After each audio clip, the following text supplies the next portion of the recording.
everyone, today I'm here to talk about A Court of Wings and Ruin. If you didn't know, this is the third and final book from Feyre's perspective in the Court of Thorns and Roses trilogy. First up, obviously we have A Court of Thorns and Roses, and then we have A Court of Mist and Fury, and now we have the last one, A Court of Wings and Ruin. Like I said, this book is the last of like the trilogy, I guess, that follows Feyre's perspective, so we are getting more books within this world, but we are done with Feyre and Rysand's story pretty much. I'm sure we will see them in future books, but as of this book, this is the last Feyre-centered book, if that makes sense. We don't know who it's going to be centered around. We can speculate. Of course, I will talk about that in the future.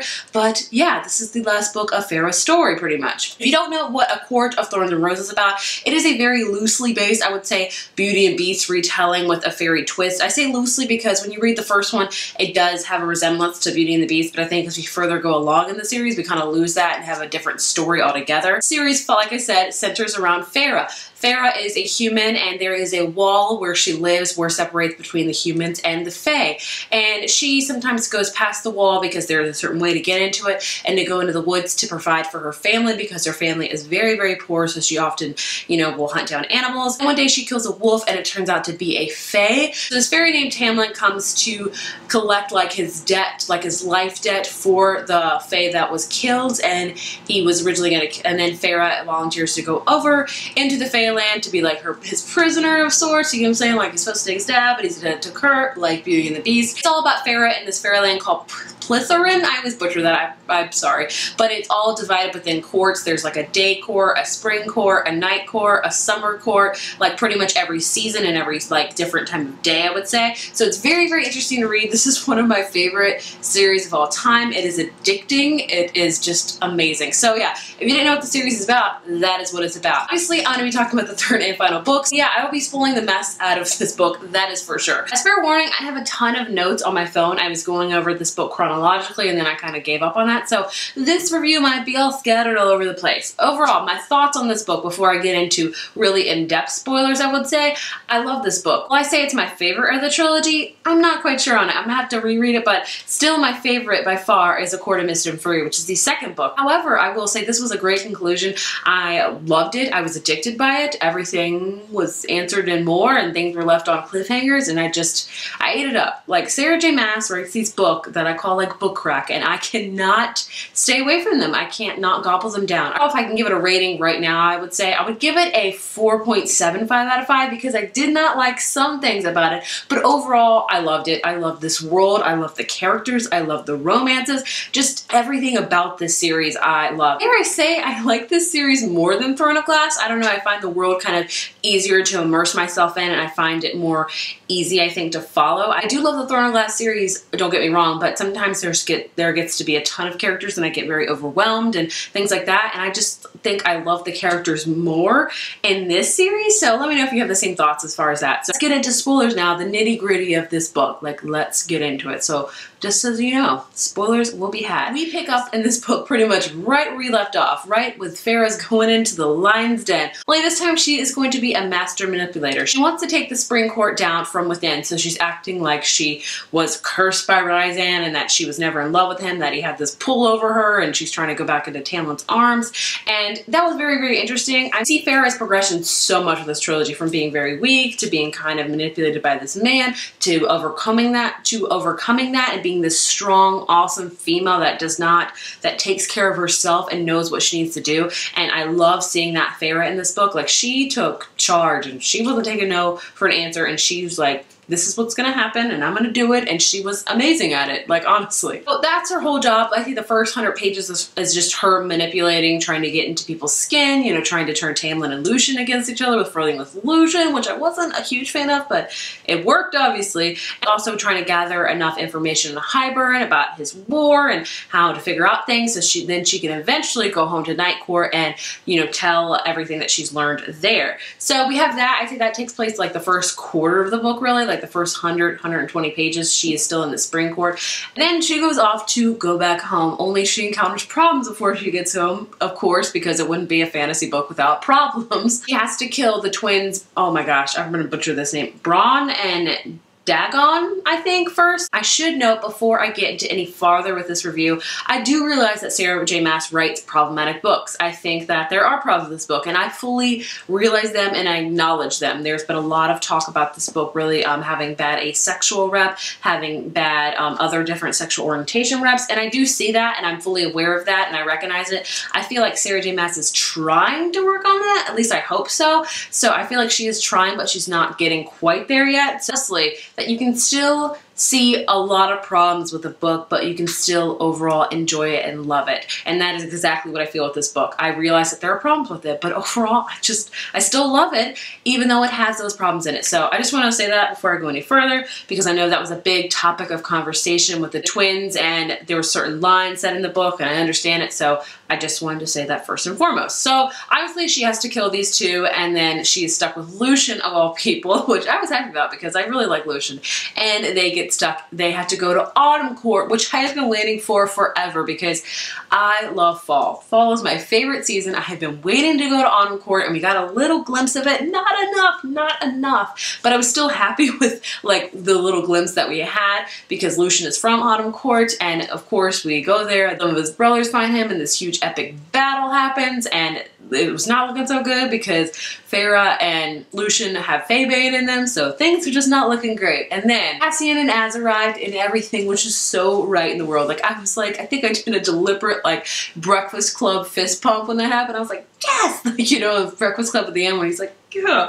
I totally did that when they came. I was just so happy. Cassian's wings were healed, Az was healed as well, and they just kicked butt, and they were like, I'm taking my high lady back home. And I was like, yeah, you are. Yeah, you are. Finally, we get back to the Night Court, the court that we all fell in love with so much. I swear. I love Autumn, but I would totally live in the Night Court just for the people alone. And then we have the thing we've all been waiting for, the reunion between Feyre and Rysand, and it was just everything. I mean, I feel like Ron and Hermione are ultimately my OTP and always will be, but Feyre and Rysand come in a close second because I really love their relationship. I love the fact that they respect one another. They respect each other's decisions. They respect that they're each their own individual person. I think a lot, and especially with YA books, that the female can kind of get lost in the relationship, and that's suddenly all she is, and who she is that relationship.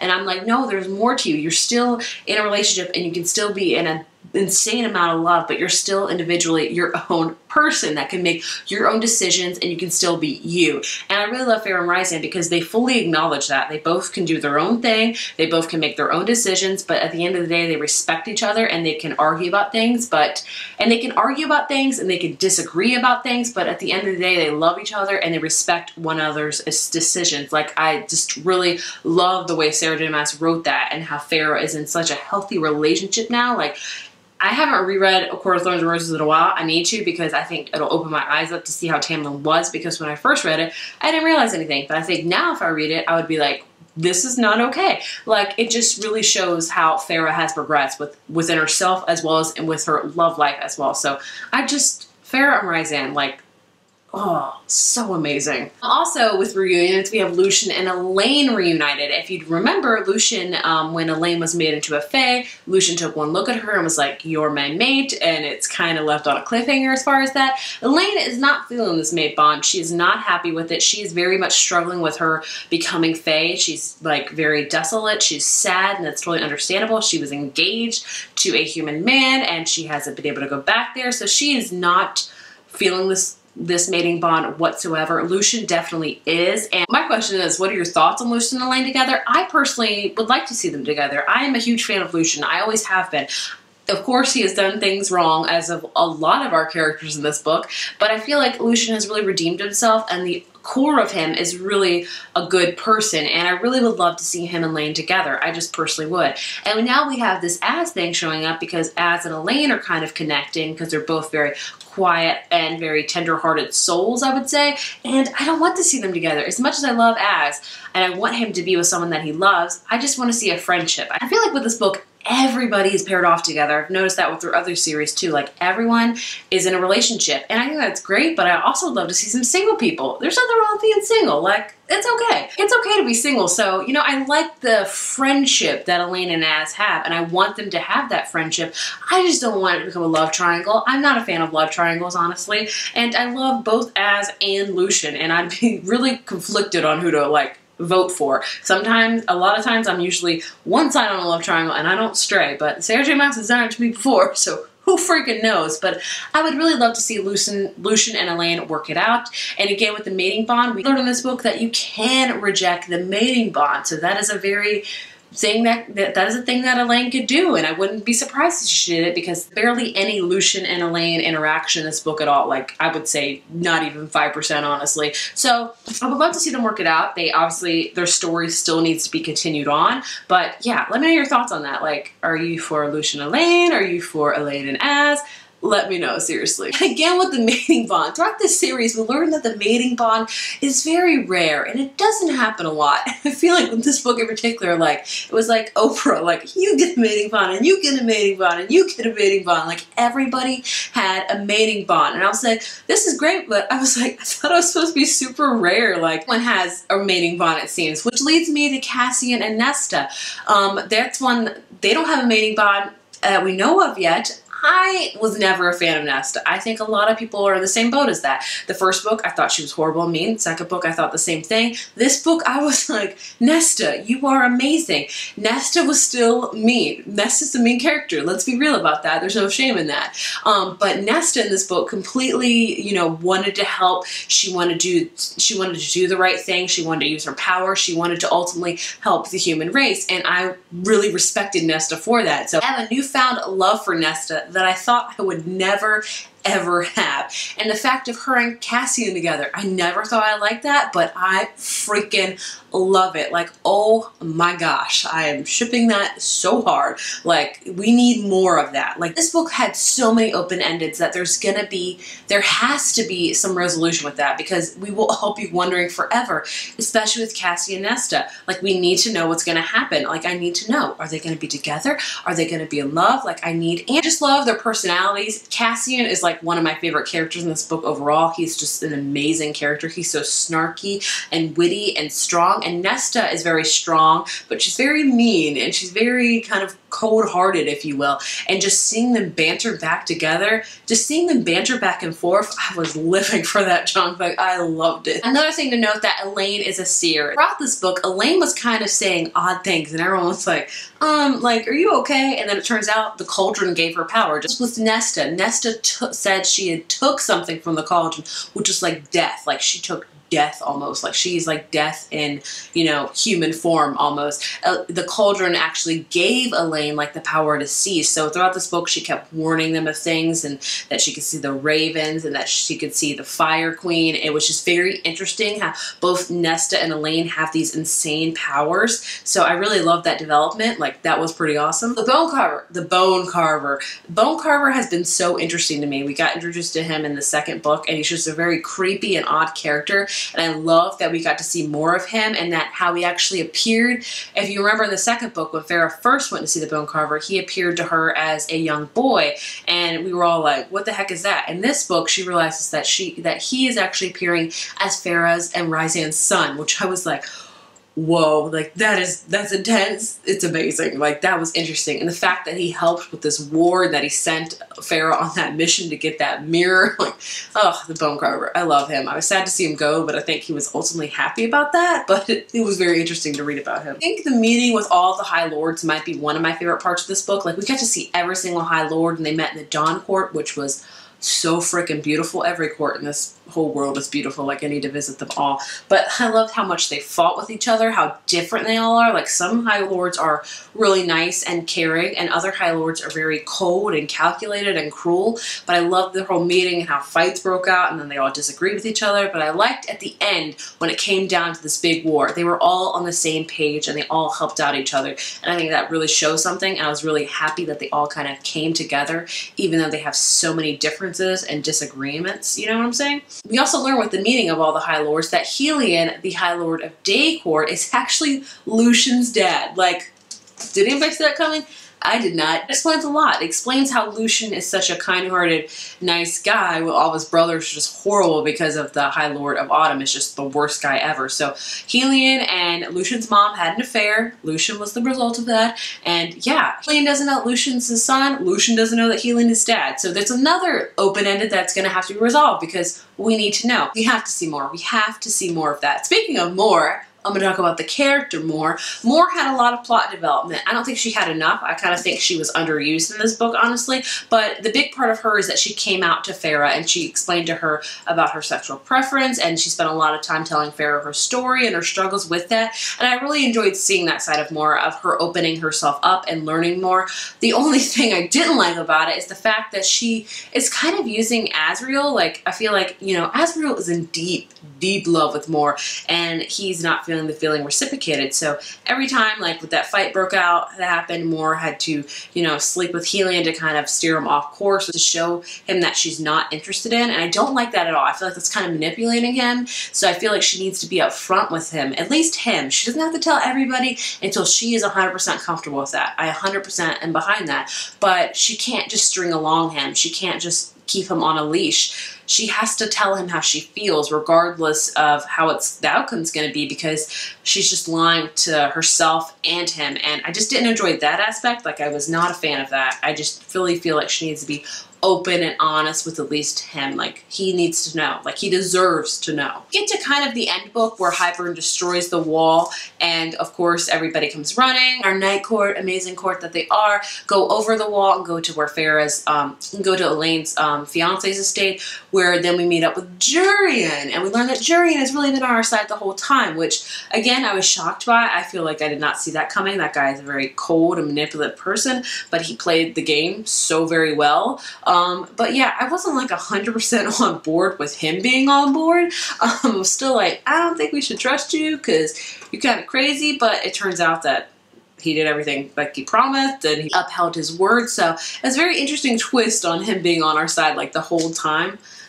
I don't know. It was weird. Then the cereal dies, which I was not happy about. I think everyone was very upset about that, and a lot of people were surprised at how upset they are about it, including me. I was not expecting to feel all of those emotions when the cereal died, but he had been Feyre's friend for so long, and he was always telling her the truth, and then he died, and it was very, very sad. I almost cried over that death, which is crazy. I would never thought it would do that, but oh, I just had to mention the cereal. The final battle scene, the scene we've all been waiting for, this huge epic battle between Hybern and pretty much all of Plithurin with the humans, and it is intense. It was, you know, it was intense. It was a big battle. I wish I would have seen more like combat within that battle. I feel like we didn't have too much with it, but the battle scenes we got, I did really enjoy.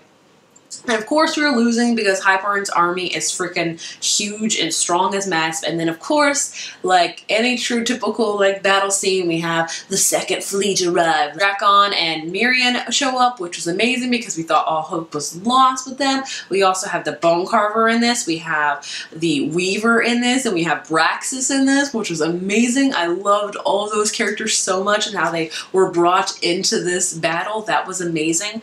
And then we also have the Sixth Queen, the Firebird, that shows up, and who brings her? Not only Feyre's and them's dad. Oh, amazing. It was like the lifesaver we needed. And then the cauldron, then Nesta starts using herself as bait to get the cauldron, and it is working. But then Nesta starts to maybe help. Then the king kills their dad, which I was not expecting. Very, very sad again. I wasn't expecting to be sad about that. And then Nesta almost dies, and Cassian and Nesta like want to die together, which, holy crap, was so sad. They were like, he was like, the only regret I have is not having more time with you. And he's like, whatever life's after this, I will find you. And I was like, oh my gosh, this is so intense. But of course they don't die.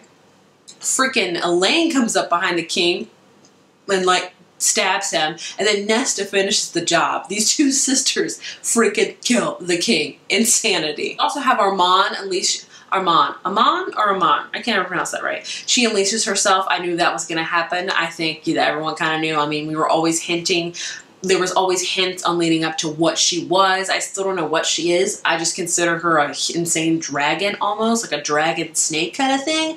But she unleashes herself, and of course she just decimates all of Hybern's armies. And that was very interesting. And I knew that she was going to sacrifice herself. I could see that coming. I kind of always knew that Armin was going to sacrifice herself or unleash herself in some way because there's just been so many hints about it. So we have that going on, and then the cauldron gets destroyed with all of this happening. And then Feyre realizes that she has to rebuild it, but she can't do it alone, so she uses Ryzen to help her, and it actually drains Ryzen, like it kills him, which I was not ready for. Like, I thought some people were going to die. I did not think Feyre and Ryzen were going to be that, because people love them. I love Ryzen. I love Ryzen more than Feyre. I was so, but I knew. I was like, this cannot be the end. This cannot how it's going to all end. And of course, all the High Lords come together and give a little power of themselves. Even Tamlin, which he kind of redeemed himself. He's still not a great person, but I feel like he did a lot of decent things in this book, as well as some horrible things. So I was happy to see him do that, and happy for him to say, you know, I just want you to be happy, Feyre. And they kind of left on an okay note, which I was, again, very happy about. But of course, like I said, all of them give a kernel of their power, and of course Ryzen comes back, and I was just like, thank goodness, because I would be so upset if Ryzen would be dead. I would be so upset if Ryzen died in this book, like, beyond upset, like, just destroyed. So yeah, that's pretty much how it ends. Like I said, there's a lot of loose ends we still have. We still have Lucien and Elaine, like, open-ended. We don't know if they're going to end up being together, if they're going to end up rejecting the mating bond. We still have Lucien's dad, Helion, to figure out. They don't know about each other being like father and son. We also have the Autumn Court kind of drama going on with, you know, Eris want to take over Baron to be the High Lord. So that's interesting. We have to learn more about that. We also have Cassian and Nesta kind of open-ended, as well as the more Asriel thing. So there's a lot of loose ends that this series did not, like, weave together. So there's going to have to be more development, which leads me to wonder who the next book is going to follow. Like I said, this is the last book in Feyre's point of view, so who is this new set of books going to surround? We all have speculations. I am personally hoping for Lucien. I want to see more of Lucien. I feel like there's a lot that we can learn about him. Like I said, he still needs to learn about his dad. He still has, you know, he could be the next High Lord of the Day Court, but he still has ties to the Autumn Court, and he also has this thing with Elaine going on. So Lucien has a lot of things that is happening that we could really follow. We also could learn more about the First War. There's a lot of allusion to the First War we could use with Miriam and Drakon. We can also have a book about the Fire Queen. There's so many different, like, characters we can follow. I personally would love to see a Lucien. Like, I want to see more about the Autumn Court. I want to see more of different courts. I think with this series we mostly got to see a lot of Spring and Night Court, which I enjoyed, but I want to see more of the other courts and really get immersed in their world. So yeah, let me know who you think the next set of books is going to follow, or who you want to follow. Like I said, I have my speculations and my votes. I'm really hoping for Lucien somehow involved. I want to see everybody, of course. I want them all just to be in every book all together, but I'm okay with, like, leaving kind of Feyre and Ryzen. Like, I want to see them spontaneously, but they ended on a good note. But there's other characters that have all these loose ends that I need to see more from. I need to see, like, resolution with those things. And the last thing I want to talk about is, apparently, I did not know this because I am stupid, that Throne of Glass and this series are, like, connected somehow. I think, like, the Bone Carver said something about a descendant or a sister, and a lot of people are saying that's Aelin. I don't know. I don't know which series comes first. Is Throne of Glass first before this, or is Court of this series first? Are they going on at the same time? I have no clue. I am not good with that. I'm not good with speculation and things like that. So if you have any idea or any speculations, let me know. I would love to know your thoughts and opinions on how they are connected. So I think that's all I need to talk about. Sorry for the super long video. This video is probably insanely long, but I had a lot to go over. This was the last book in a trilogy. I had a lot to say, obviously. So yeah. I love this series. I love this book. I'm so sad to be saying goodbye to a lot of the members of the Night Court, but hopefully I'm not super sad because I know we will have to see more of them soon. Like, just, it has to happen. It honestly has to happen. Like, I'll be devastated if I don't get to see more of them. So yeah, if you have read this book, let me know your thoughts and opinions, your theories on the next set of books or how they're connected. Please let me know. I would love to have an awesome discussion with you guys. And If you like this video, be sure to give it a thumbs up and hit subscribe to see 3 bookish videos from me every single week. I will see you in my next video. Bye.